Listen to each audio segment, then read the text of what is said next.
you. Now we are moving into the technical session of our 3-day international seminar. Over to you, Marin.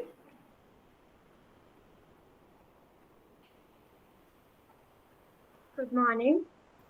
It gives me immense pleasure to extend a very warm welcome to you all to the first technical section of the 3-day International Virtual Conference on Gender Studies. I am Erin Abraham and I will be your moderator for this section. The chairperson for this section is Dr. Gauri Mishra, Associate Professor, College of Vocational Studies, University of Delhi, India. She is an alumni of the Lady Shri Ram College. She has an MPhil from the University of Delhi and a PhD from the English and Foreign Language University, formerly known as CIEFL, Hyderabad. Her areas of interest are partition, gender and film studies, and has published 2 books and several research papers in reputed journals. She is going to present a paper at the International Conference at New Orleans, Louisiana in October this year. She will also be presenting a short story at an international conference at Las Vegas on the 13th of November this year. I welcome you, ma'am, to this section. I also welcome all the participants to this session. The participants are Dr. P. Kulal Molia, Manjusha MP, Dr. Digambar M. Date, and Kailash. There are few guidelines that the participants should keep in mind. Paper presenters are requested to keep the time limit of 10 to 12 minutes for their paper presentation. Participants are requested to post their questions intended for the Q&A session in the chat box. Over to you, Gauri ma'am.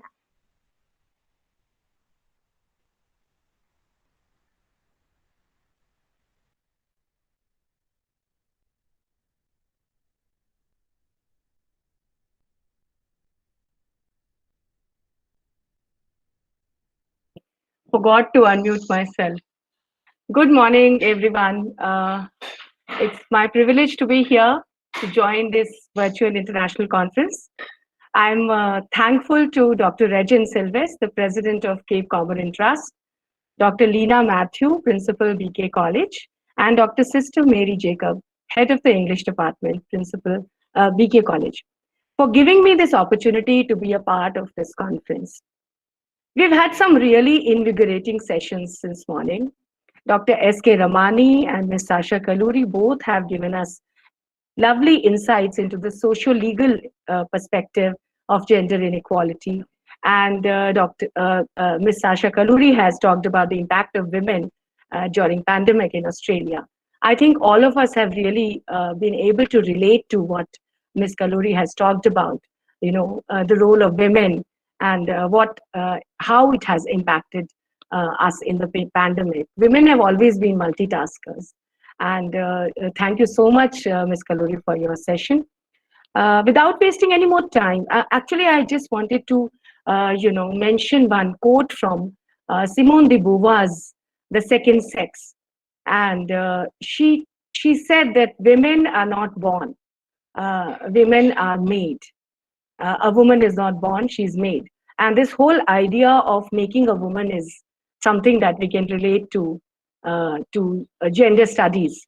How are the different ideas make a woman in society? So I would not like to waste any more time. Now I call upon the first speaker of this technical session, Dr. P. Kulal Molia, Professor and Head, Department of English, AMET, Deemed University, Chennai. The topic of his presentation is A Daughter Needs Her Mother the Most in Times of Trouble. Shashi Deshpande's delineation of the strange and strong mother-daughter bond in My Beloved Charity. I welcome Dr. P. Kulal Molia.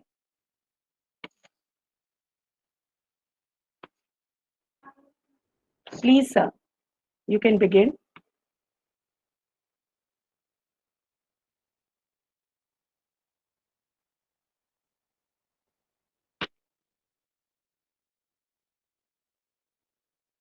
Is he here? Merit, can you check if Dr. Gulal Mulyal is here?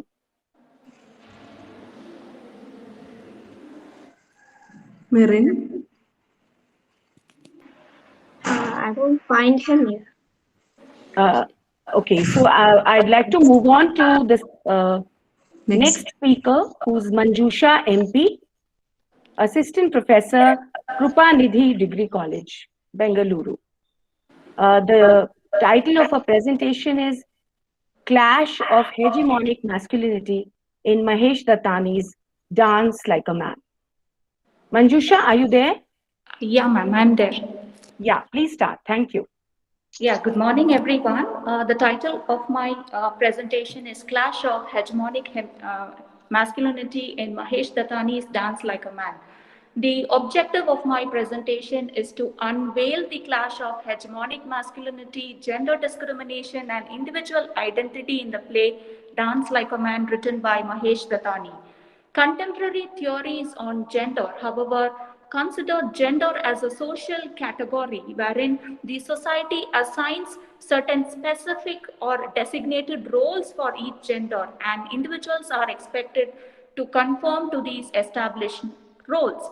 The play exposes Amritlal's autocratic nature, and he is considered to be a man of radical ideas and copious views. Amritlal's son, Jairaj, and his wife Ratna are Bharatanatyam dancers.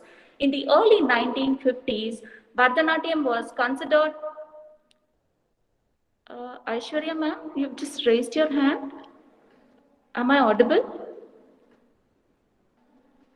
Yes, you are audible. Yes, you are. Yeah, in the early 1950s, Bharatanatyam was considered to be the dance of Devadasis. So, Devadasis were professional dancers in the temples. Over a period of time, these Devadasis were exploited by the temple priest, and in turn they owing to their financial instability too, these devadasis turned themselves into prostitution in the long run. People That is why this dance form was neglected and ignored in the early 1950s. People hailing from respectable families refrained themselves from practicing this art form. Thereby, it is arduous and challenging for a man to pursue a career in this dance form owing to the social stigma attached to it. Amrit Lal opposes this art form, and he becomes the epitome of patriarchal subjugation in the play. He even dictates unwritten laws of the society and also serves as a representative of the Indian society. He curtails the freedom of his son, who wanted to become a Bharatanatyam dancer. I quote, Jairaj, you promised you would allow me to continue with my hobbies. Amrit Lal, that was when you were a boy, and dance was just a hobby. Grow up, Jairaj. Jairaj, I don't want to grow up. You can't stop me from doing what I want. Amrit Lal, as long as you are under my care.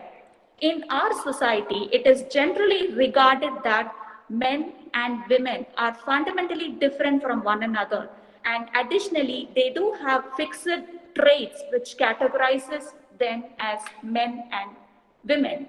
Here, Dattani shows the crisis of identity faced by the individual caught between the nexus of the society and self.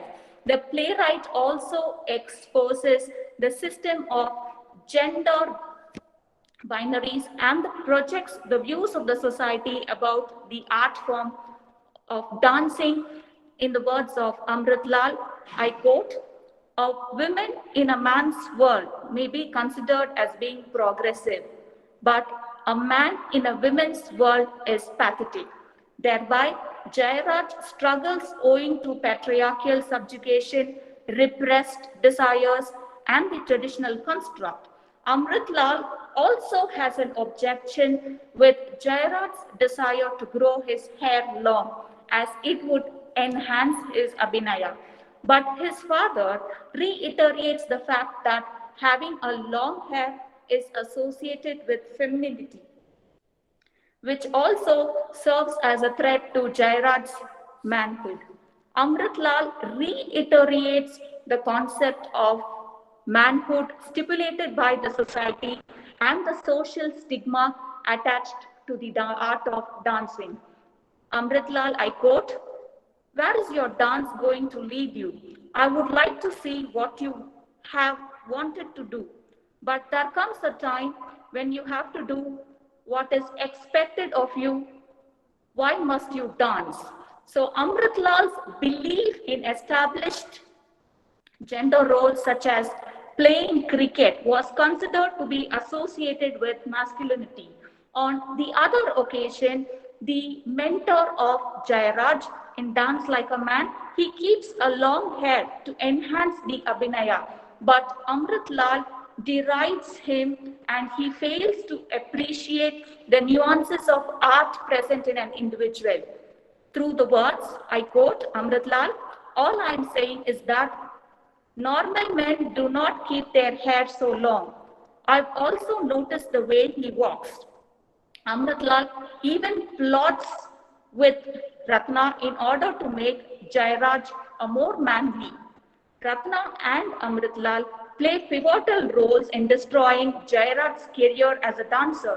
Indeed, Jairaj suffers owing to his father's imposition of cultural and traditional beliefs in the society. In the Indian context, the concept of masculinity is not a uniform entity and a monolithic construct. It is formed by several factors such as caste, class, family, and other environmental factors. Men's projection of masculinity lies in controlling women in the family. Besides, they also ensure that women fulfill their designated roles stipulated by the society. Men are expected to be providers for their families and protectors of the society.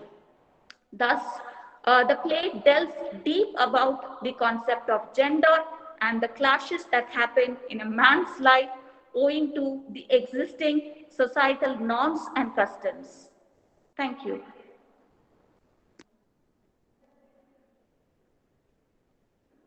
Thank you, Manjusha. You have given an analysis of Tatani's exposure of gender binaries and established gender roles, the way he questions the masculinity which lies in the control of women, and different stereotypes that have been questioned in the play.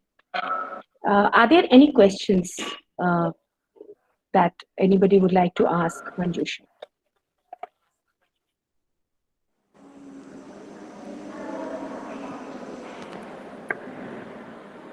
Can you please write your questions in the chat box if you have any? Meanwhile, Manjusha, I have a question. Would you like to Yes, tell ma'am. us that if Dattani had written this play today, what would have been different about it? Can you think about what would have been different in the play if it was written in the 21st century?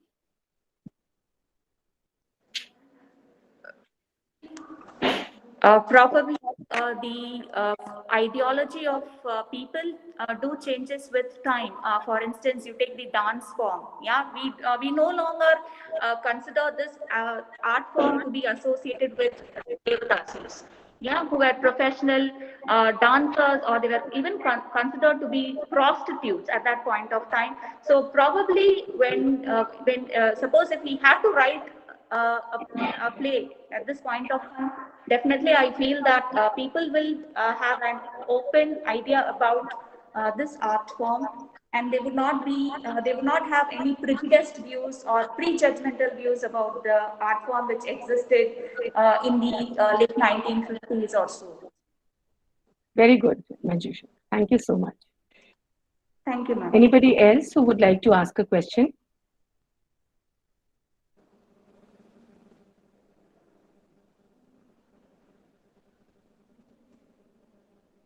I don't see any question, Manjusha, as of now. So I think we should move on to our next paper, next presentation. It was a wonderful presentation. Thank you, Manjusha. Thank you, Our ma'am. next speaker for the session is Dr. Digambar M. Date, Junior Lecturer in English, Parth Sainiki Junior College, Kharapudi Road, Jalna, Maharashtra. The title of his presentation is Redefining Womanhood Through Iyengar's Bhumika, a Feminist Perspective.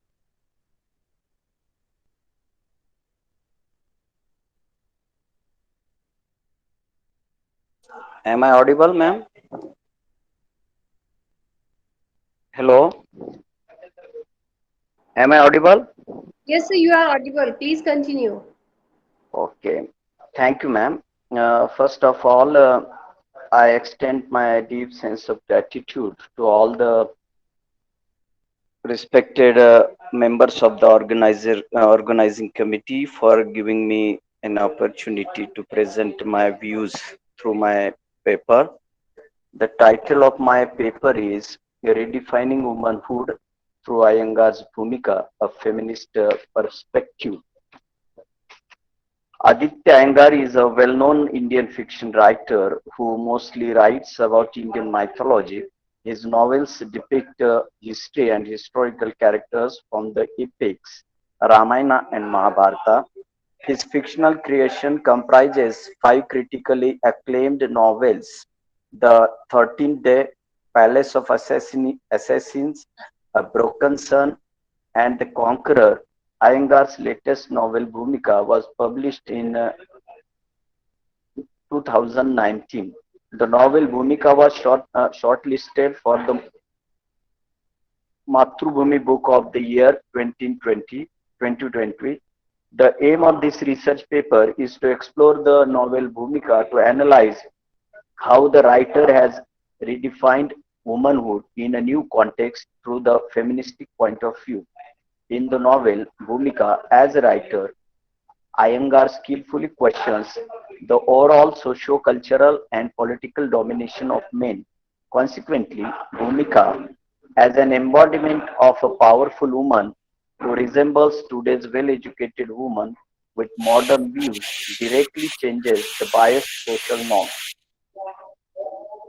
The novel Bhumika is a story of Sita after the major events of Ramayana when she was living out her days in the forest as a hermitess. Iyengar imagines an alternative life for Sita, one where she never met Rama. Originally, this novel is inspired by Olga's novel The Liberation of Sita.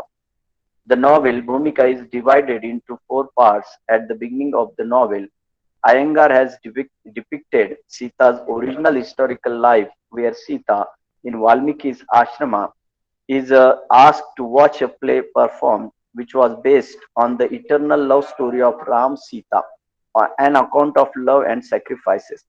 At that time, Sita is seen eagerly thinking, what if she didn't marry Rama? Would her life be different? If so, how different would it be? Then Valmiki gives an opportunity to Sita to seek the answers of her all hypothetical complex ifs.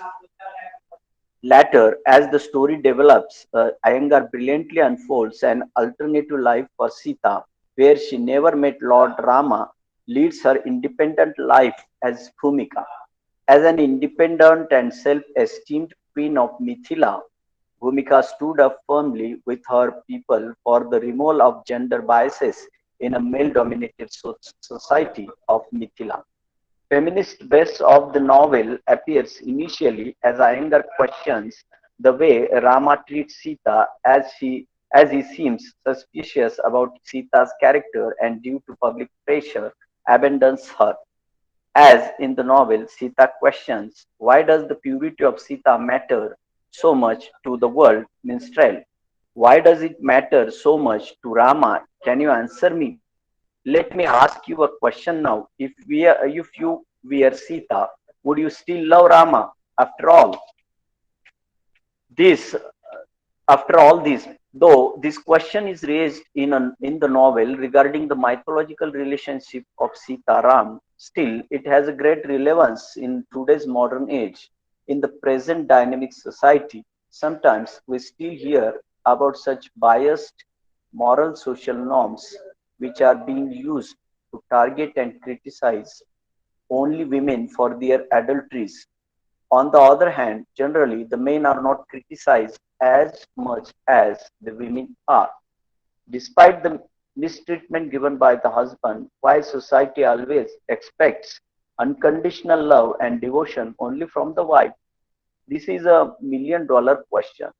Furthermore, a tradition bound complete dependence of a married woman on her husband is sharply underlined here as Iyengar expresses Sita's doubts. Had I wasted my life loving Rama, following his path, and living up to his lofty, often impossible ideals of purity and goodness? Had he ever loved me? Would I have been happier if I had never been with him? At some extent, Sita's doubts are applicable for today's many modern, well educated wives who feel that whatever they have sacrificed for their respective husbands is useless. It further reminds us many failed marriages and distracted husband wife relationships in modern nuclear families. Again, here it is very significant to note that while fictionalizing the story of Sita, the writer has strongly criticized the traditional womanhood, which had limited the role and responsibilities of the woman. Due to the limited space and potential available for the women in a traditional male dominated family system, how women were forced to face the overall suppression is brilliantly depicted in the novel as the novel reads. Ask a man whether he would be willing to give up this responsibility of protecting his family and would instead stand aside and let the women in his life become responsible for their own honor and even that of their husbands and sons and let the women fight tooth and nail for it. Ask a man whether he would relinquish house and property and sit and look after the home and children based on nothing but a trust and the fragile promise of marriage vow. Ask him whether he could control his aggression and his will to make a mark on the earth and instead sit at home and manage more mundane affairs. Now ask him why he thinks a woman would be happy to do the same. This is also a complex question to be asked to the today's social setup and scenario. Endorsing the feminist ideology of Bhumika's character, Mridula Gupta rightly observed in her reviews as she writes, Iyengar's Bhumika is a feminist who believes in standing up for herself, taking responsibility for her actions and daring to make choices that are different from the social norms. Bhumika's choices are very different from Sita. She refuses to believe that she needs a man to complete her. Gupta further writes, Bhumika is flawed and asks all the questions we ask in our day to life about women empowerment and rights. In this way, while depicting an alternative life for Sita through the character of Bhumika, the writer has successfully underlined the inferiority imposed on the women. This long lasted inferiority imposed on the women in a male dominated social setup is prevalent in the novel. Deep rooted biased social norms are frequently exposed in the novel, as Iyengar sharply points out. It is an interesting thing. Ambition, when a man decides to focus single mindedly on it with a scant regard for the people around him, he is lauded, celebrated even. When a woman, when a woman tries to do the same, she must offer explanations as to what she is doing to keep the world around her happy, why she hasn't got married and had children. At the end of the novel, as an author, Iyengar skillfully questions the overall socio-cultural and political domination of the men as the novel reads. Why doesn't Rama have to perform the Agni Pariksha to be worthy of Sita? I did not have to walk through fire to prove my purity to Rama and his beloved people. To come to the conclusion, I would say, after thorough analysis of the novel, Bhumika, through the feminist point of view, I came to the conclusion that as a fiction writer, Aditya Iyengar has masterfully portrayed the characters of Sita and Bhumika. Through the character of Bhumika, the writer has successfully unfolded the new socially powerful and modern version of womanhood, where women firmly believe that their own choices play the major role in the creation of their fortune. Through the characters of Sita and Bhumika, the writer has provided the two different perspectives to look at the women's life. Both ways are correct in their respective context. So, in today's scenario at the present, either we have to choose either Bhumika or Sita. Both the ways are correct in their respective context. So, my paper is ended here. Thank you for giving me the opportunity. Thank you, Dr. Date. Uh, I think you have raised some very relevant questions here in the seminar. And a lot of writers, of course, your paper has been on Iyengar's Bhumika, uh, but I believe that a lot of writers are doing that, revisiting the epics and rereading them as in a modern perspective, through a modern perspective. And as you said, they're questioning the gender stereotypes in the epics. They are questioning the uh, the whole idea of a woman always following all the traditions and all the double standards that we see. That there are things that we apply to women all the time. We see being applied to women all the time, but the same is not true of men. So yes, your paper has raised some very relevant questions, and that is precisely why the novel is so relevant today as well. What I would like to ask you is if you can think of one more example from an epic, a similar example, another epic where another character has been portrayed, and probably a new rewriting has been done of that epic. So you don't have to talk about the epic itself, but if you know of any retelling of the epic in a modern version of another character, maybe you would like to enlighten us about that.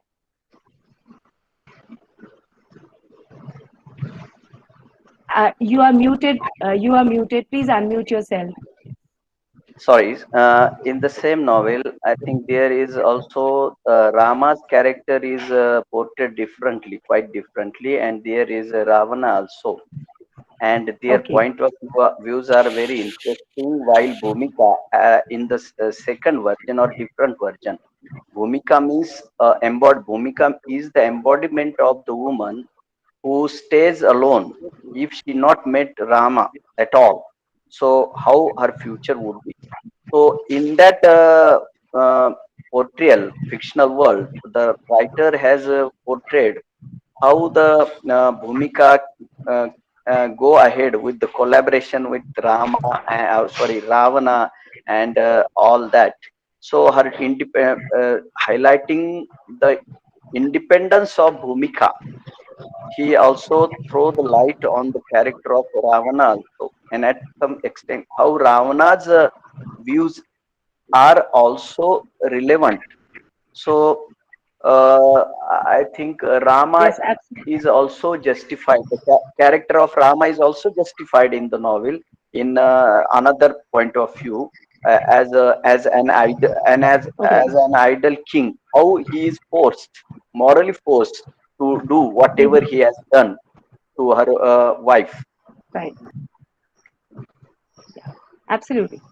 And I think it's interesting that that the word bhumika means a role Yes, actually. yes, In yes, yes. Hindi, the word means role. Exactly. So she's It playing a has role the here. relevance. It's A yes, stand, absolutely. a firm stand As- he has taken. Absolutely. Yeah. So thank you so much, Dr. Date. I'm sure there are some questions. Are there any more questions that anybody would like to ask, Dr. Date? Yes, go ahead.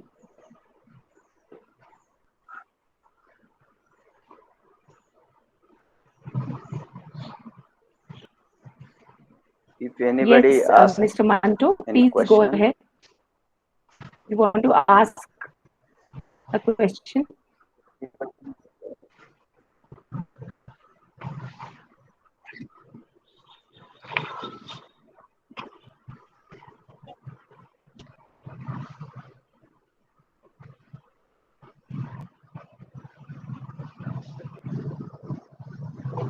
Or if you can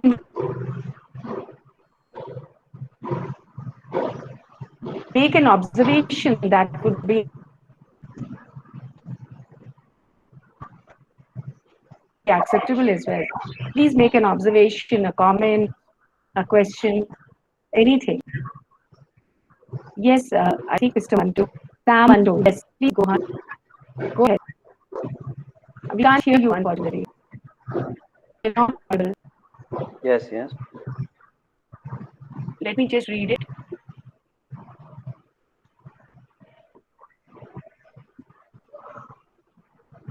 Yeah,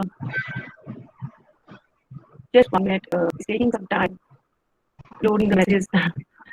Yes, so she says, Govika ji says, even Amit Tripathi is Ramchandra series. So how would you contrast it with Bhumika? Uh, as far as the Bhumika is concerned, look, Dr. Date, are you listening? yes, yes. Am I audible, ma'am? Am I audible? Yes, please, go ahead. Yes, you The are. question is, as per the question, how Bhumika is contrasted and Rama as.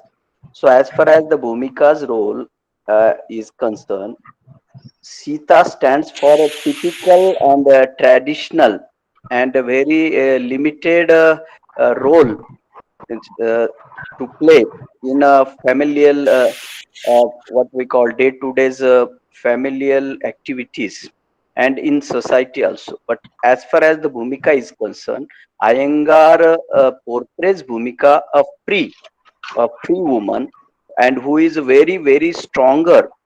Even in that novel, it is depicted that that Indra Shiv Dhanush, she has the capacity to pull it on her own. It means that in another way, Iyengar tries to portray a modern woman who can stand on her feet, independent. She can take her decision. She can take a firm decision. Maybe it is right or wrong, but what she think at that time that this is right. So this courage she has with her capacities. So in this way, I think that Sita, I don't mean through that Sita was not a strong woman. Okay, Sita is also strong woman, but her devotion, forceful, or at that time, as per the social norms, her first duty is to complete surrender to her husband blindly. I would say blindly means no questioning whether it is right or wrong. As a wife, you have to surrender your husband completely without questioning so much to the mythology and social norm which are already set in that time. But here, as we look at the Bhumika, she introspects and she always tries to uh, uh, get the answers to ifs and possibilities. It means that through the character of Bhumika, Iyengar tries to highlight the possibilities, new horizons and possibilities, vistas for the womanhood, new version of womanhood.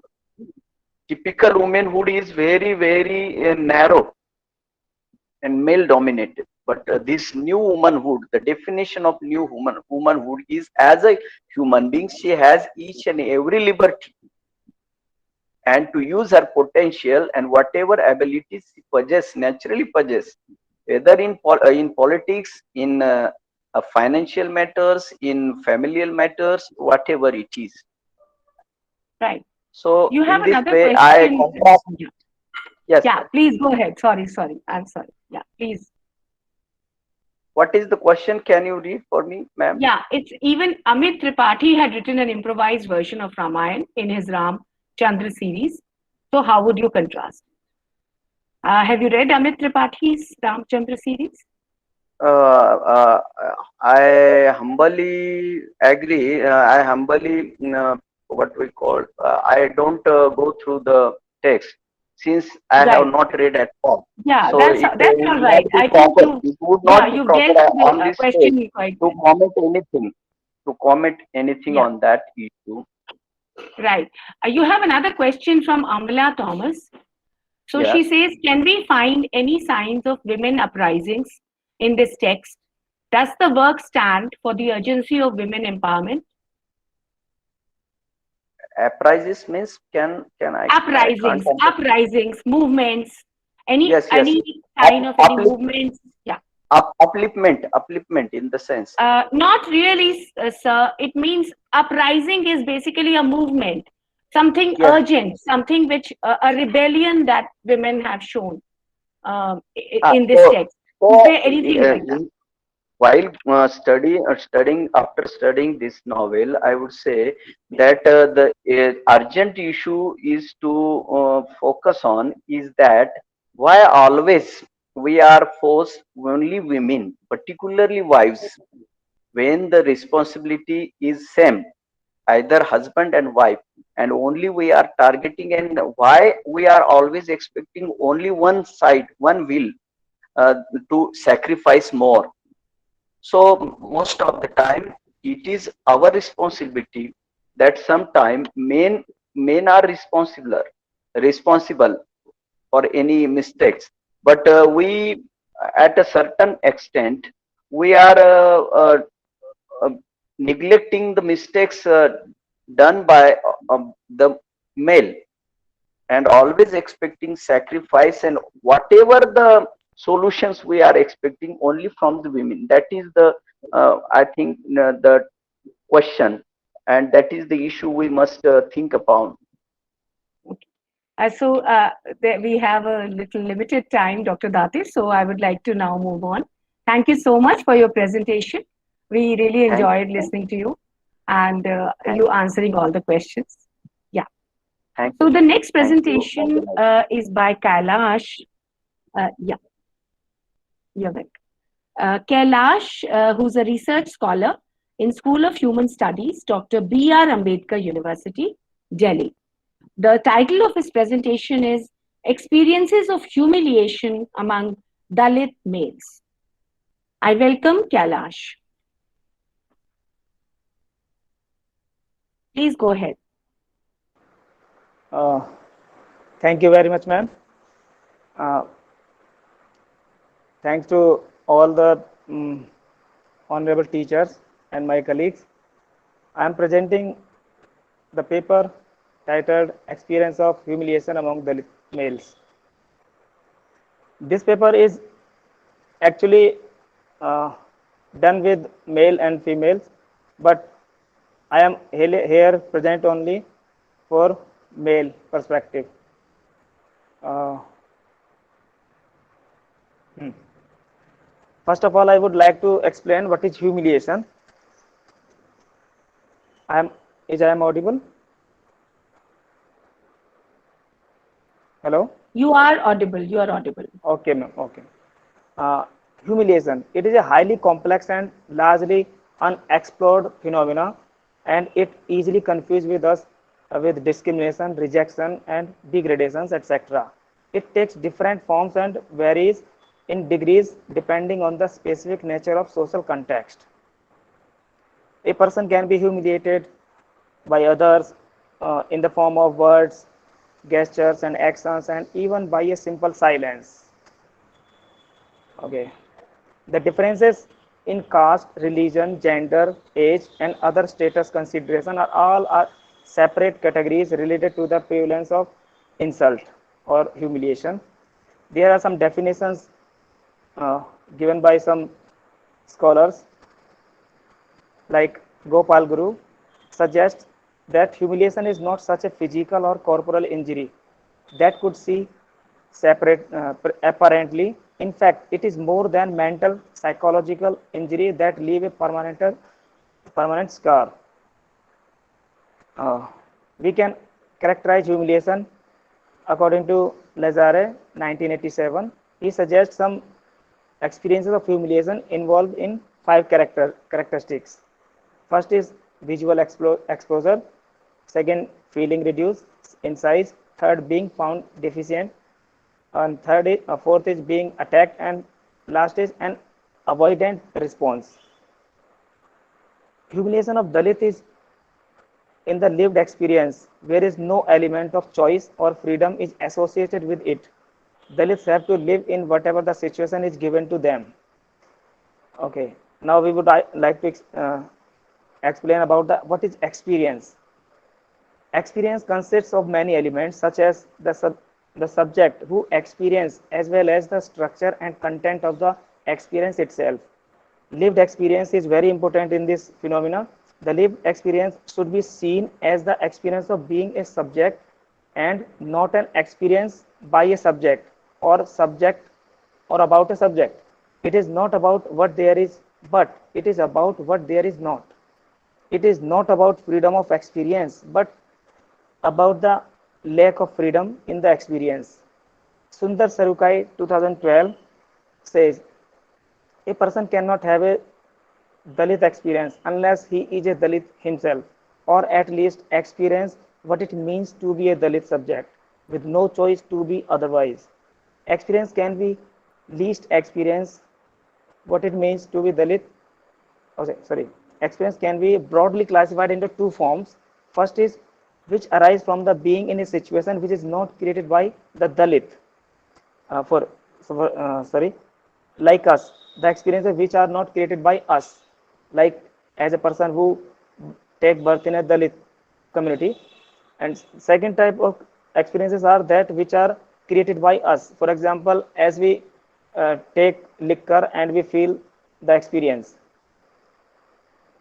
Okay, here I would like to tell about what is caste, because this is related to Dalits. In India, caste humiliation of one is determined from at the time of birth.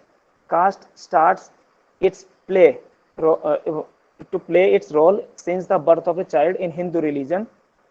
The caste system in India works as a voluntary boon if a child is born in a high caste, while if a child is born in a lower caste, then caste is nothing less than a lifelong curse for him.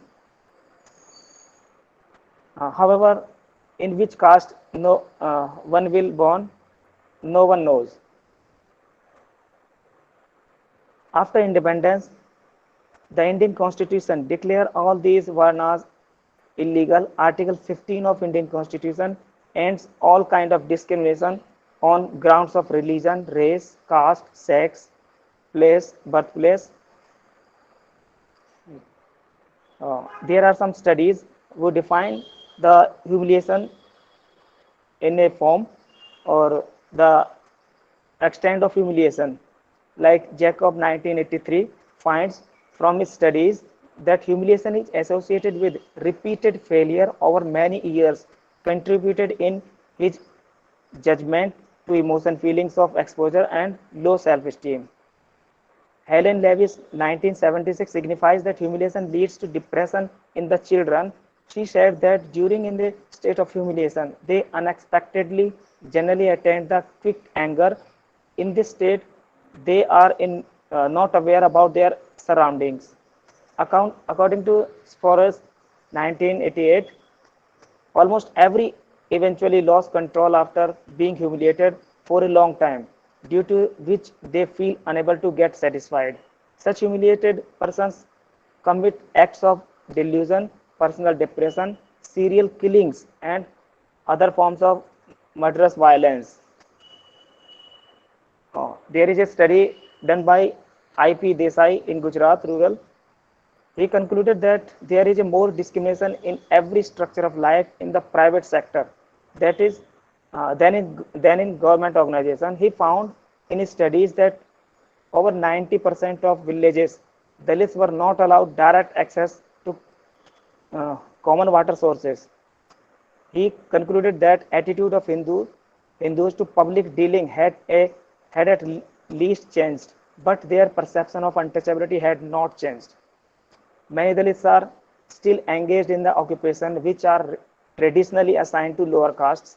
In addition to this, they said that untouchability is practiced in one or other form about 80% of the villages. What are the impacted of humiliation? When a person is constantly humiliated, he feels himself as an object. He always wants to be a man among other men and also wants to be progressive like others around him. Even today in 21st century, most of the scheduled caste are or Dalits are not considered equal to other caste people in Indian societies. Here are some experiences.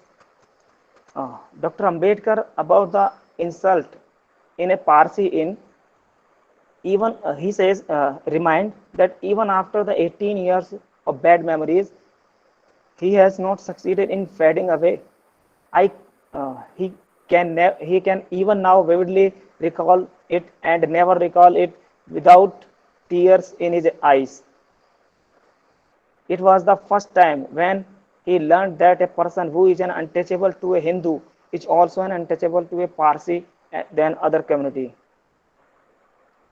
Regarding to the incident of being humiliated as a black by Fanon 1986, he said, when I was forgetting and only wanting to be loved, my message come back to my face like a slap watch.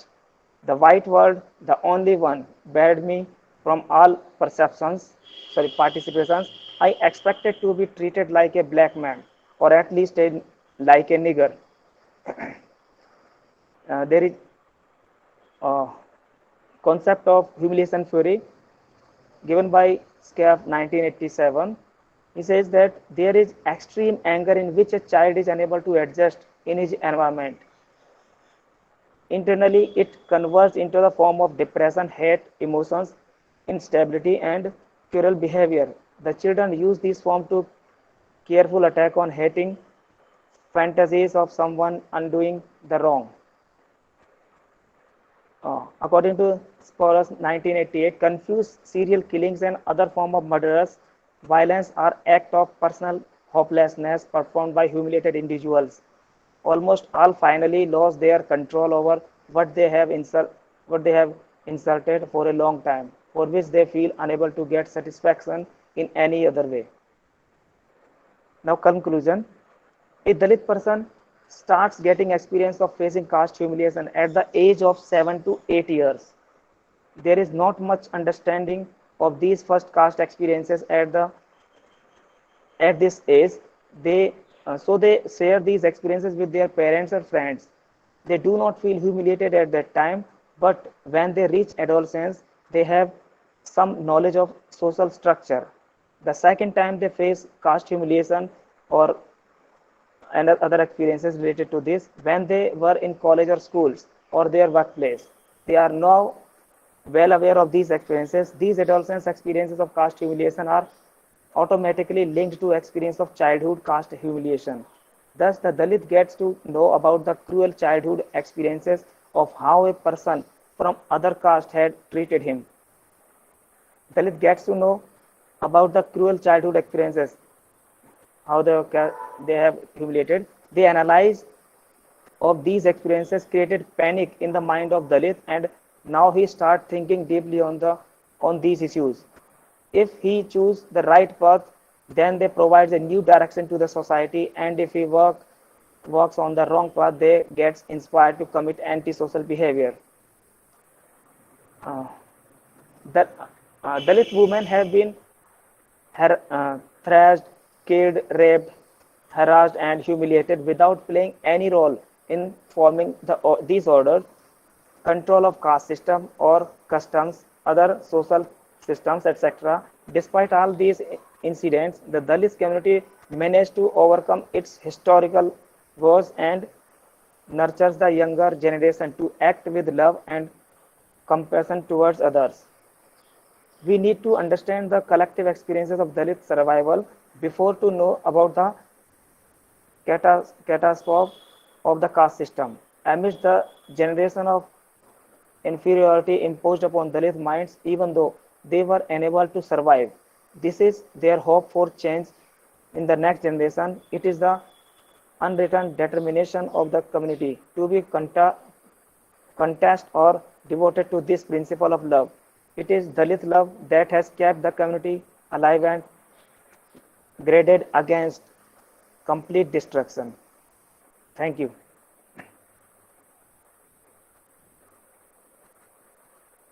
Any Thank you, question? Kailash. Yeah, thank you so much, Kailash. Uh, you Thank you. have raised a very, relevant and burning issue of our society today. You have talked about humiliation of Dalits, what it means to be a Dalit, what Yes, is sir. caste, and all such issues. And I can understand because where you are studying or where you are doing your research is called the School of Human Studies. So I can understand, your perspective and where it's coming from. And something which has happened very recently, I would like to tell you that yesterday itself, in Delhi University, um, in the academic council, three Dalit texts that we teach in English honors have been removed from the syllabus, Yes, and sir. no reason has been given for that. Yes. So there was this paper called Women's Writing, and we used to teach a story by Mahashweta Devi called Draupadi. I'm sure you are familiar with, some of you will be familiar with the story. It's about Hmm. a Dalit woman, a Naxalite, and her name is Dopdi. And Hmm. this whole idea of, so the Mahashweta Devi has written that story in a very powerful way. There are two more texts. One is by Bama, and the other is by there's another text that I'm forgetting. So these three texts, which were a very much an inherent part of our women's writing course Hmm. in English honors in Delhi University, have been removed for no reason whatsoever. Yes. So a lot of us, teachers, intellectuals, research scholars are completely aghast by this decision. And your paper, your presentation has reminded me that yet again, there is this humiliation that is being, exercised at these authors, these brilliant writers who have written such texts to awaken, this whole idea of uh, marginalized communities and how we need to read them. We need to read these authors. We need to research these authors. Instead of that, what we are doing today is removing them from our syllabus. So, Yes. I just don't understand. And I just wanted to kind of bring this out. It's a big forum, and I know that I'm talking about my university, and probably I won't be liked.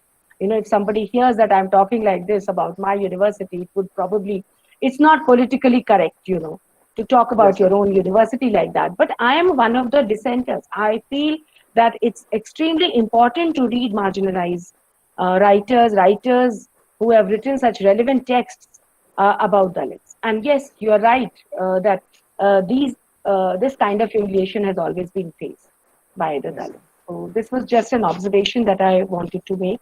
And now I would like invite questions for Kailash. Anybody who would like to ask a question, make an observation, a comment, you're all welcome to do so.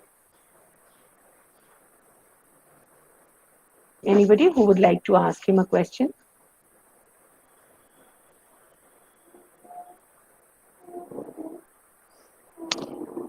Not really. I don't think anybody is going to ask you a question, Kailash. So thank you Thank for you. your presentation. And this is, I think, we have come to the end of this technical session. Thank you for your patience, everyone.